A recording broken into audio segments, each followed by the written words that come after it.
Already, many Canadians cannot afford a new home, and thanks to Liberals, you don't have the ability to buy a car either.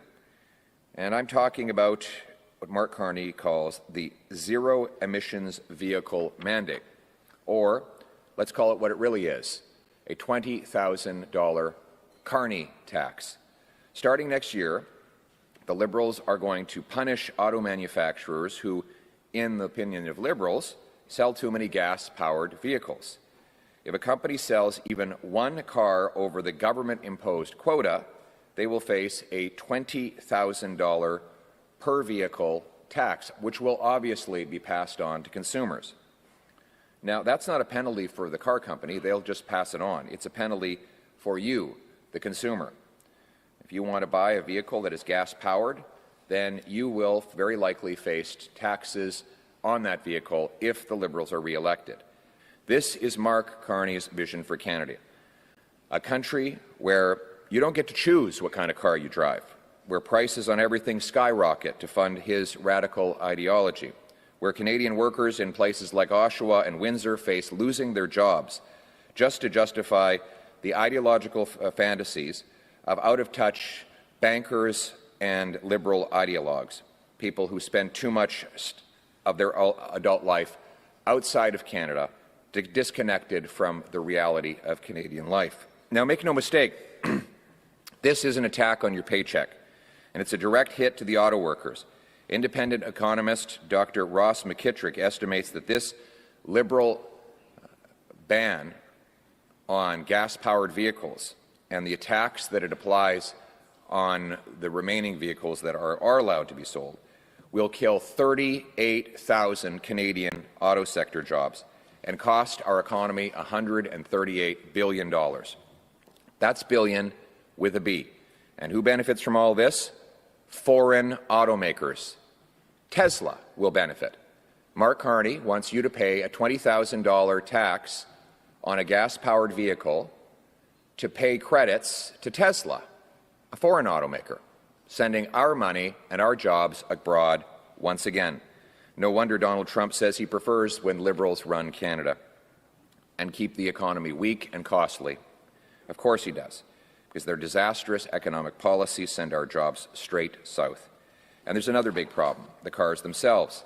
According to the Canadian Automobile Association, EVs can lose up to 40% of their battery life in the cold.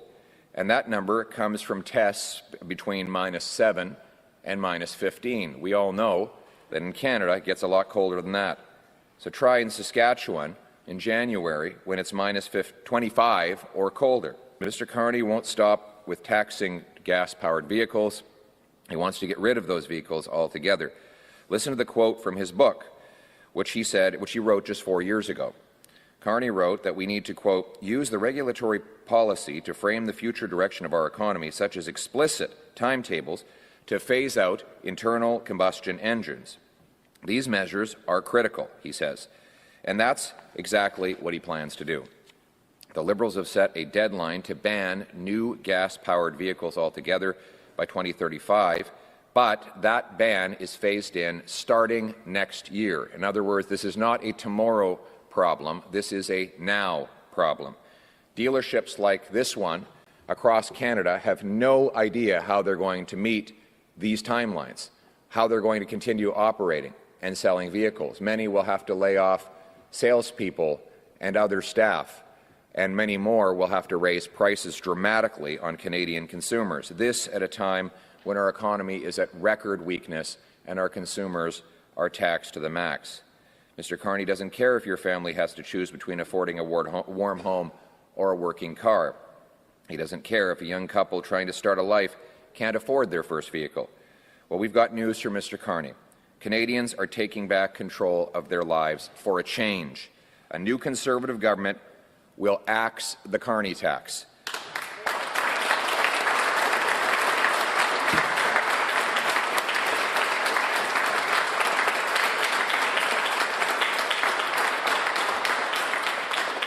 We will axe the Carney Tax for a change.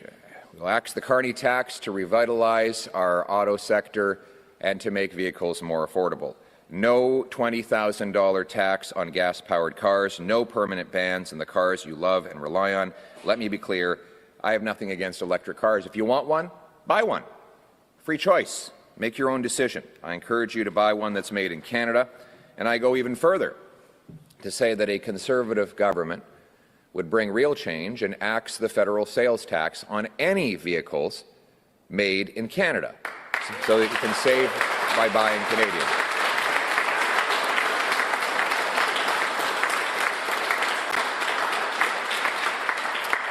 And that will allow us to bring back production and paychecks to Canada while making automobiles more affordable. And there's your choice.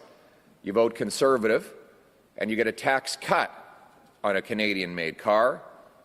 You vote for the Liberals to have a fourth term in power, and you vote for a $20,000 tax on Canadian-made automobiles, all to benefit Tesla and other foreign automakers. Conservatives will put you back in the driver's seat for a change. You will decide what's good for you and your family. You will decide what to do with your money. Conservatives will maintain clean incentives and continue to back the auto sector. We will honour all agreements for the auto sector that the government has made, but we will not force Canadians to pay a $20,000 tax on automobiles. We will continue to support the battery plants, the EVs, and the other commitments the government has made, because we don't believe in tearing up agreements. We believe in supporting Canadian jobs right here in Canada, and we will go even further with powerful incentives for Canadians to buy Canadian-made automobiles, like axing the GST on those purchases. We will make sure that government policy follows common sense instead of being driven by fantastical Liberal ideologies that drive up your cost of living and drive our jobs out. A government that gives you choice instead of hoarding control for itself. No more Carney Tax, no more Carney quotas, no more Liberal bans on cars Canadians want to drive. And we won't stop there. We will make bold changes so that your life becomes affordable. We will cut income tax by 15% so your hard work pays off and you bring home more of each dollar you earn. We will axe the sales tax on new homes and incentivize municipalities to cut their development taxes to bring down housing costs by $100,000. We will sell off federal land to build 300,000 additional homes, and we will incentivize all levels of government to speed up building permits by 15% every year, all of which will lead to 2.3 million new homes built over the next half-decade. This will allow us to bring home jobs for construction workers and homes for deserving families. The choice in this election is about change. It could not be more clear.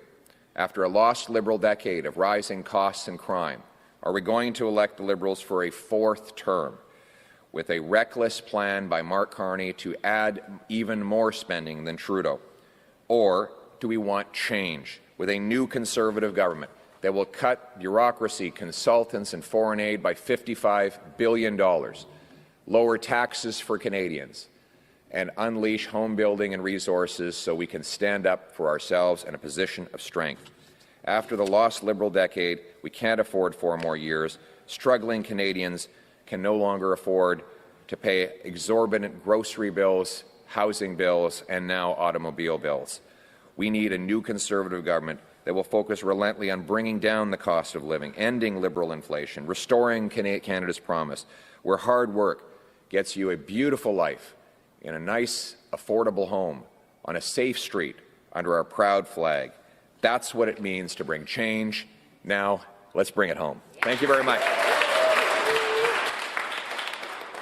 Hi, it's Sheldon McLeod from MBS News.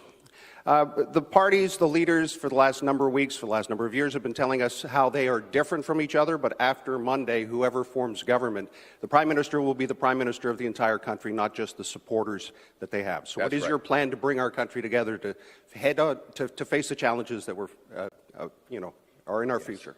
Yes, that's a very good question. Canadians have been divided by their government over the last decade. They've been told to turn against each other. I think that's the wrong way. The right way is to bring our people together. And You know, what unites this country is what I call the Canadian promise, that doesn't matter where you come from, it matters where you're going. If you work hard, you should get a great life. It doesn't matter if you've been here for, your family's been here for 6 generations, or if you've been here for 6 weeks. If you're prepared to put your shoulder to the wheel and work hard, you should give a great life and a beautiful home on a safe street. And I'm going to rekindle that promise and unite people around that purpose. We are one country. We're a proud country. And I owe everything to this country. It gave me a start from a very humble beginning to be able to stand before you at this stage. And I'm going to give that back. My goal is to make sure that every single kid who's born in this country has that same opportunity. Every single senior that's worked hard their entire life has a dignified retirement. So let us unite our country around that shared promise, and let's bring home change for the future. Thank you. Next question. Good morning, Mr. Poilievre. Mitchell Bailey here with Global News. You're in the final days of the campaign. What made you decide to come to Nova Scotia now, and what have you been hearing from people here regarding their biggest concerns this election cycle? Thank you. Well, it's never a bad time to go to Nova Scotia. It's great to be here. Every day is a good day in Nova Scotia.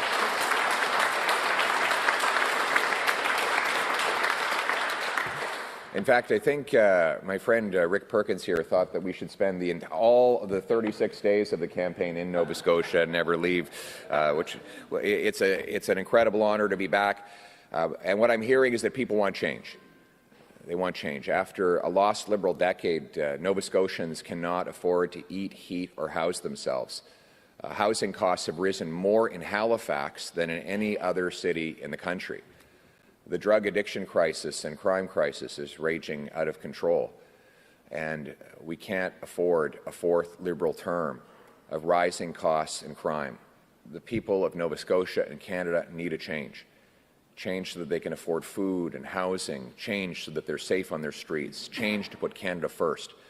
That is our mission, and we're here with a plan to deliver that change, a plan that in fact is called change. It will give Nova Scotians back their paychecks by lowering income tax by 15%. It will axe the federal sales tax on new homes. It will lock up violent criminals to keep Canadians safe nationwide. And so I'm here with a hopeful message for Nova Scotians that a bright future and a wonderful change is just around the corner. If you vote for a Conservative government, you will get that change. We will unite our country. We will restore its promise. Thank you very much. En français.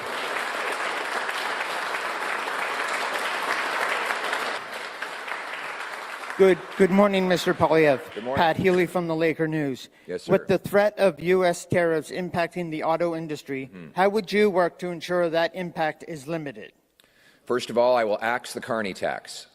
Can you imagine in the middle of this trade dispute how irresponsible the Liberals and Mark Carney must be to contemplate a $20,000 tax on Canadian-made gas-powered vehicles?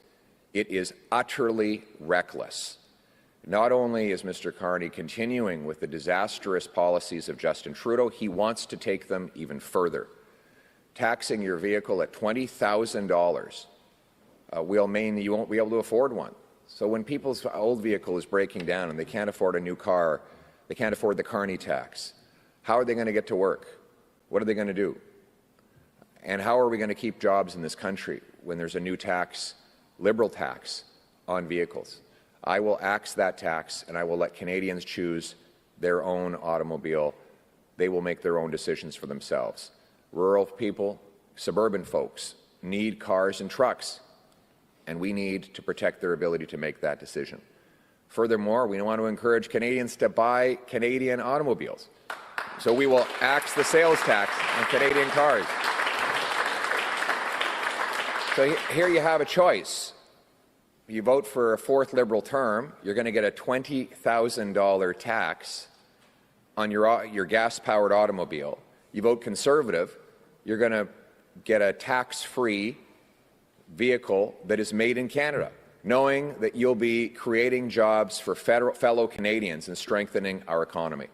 This is the way we need to go. We need to put our country first for a change, put taxpayers first for a change, put affordable cars and trucks first for a change. Thank you. Thank you. Thank you. Yeah. Well, that's a question for Mr. Carney to answer. I wasn't there. But what's clear is we will stand up for our sovereignty. We will never be an American state.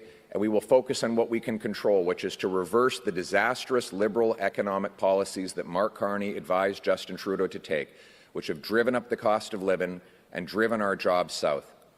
My approach is to bring change.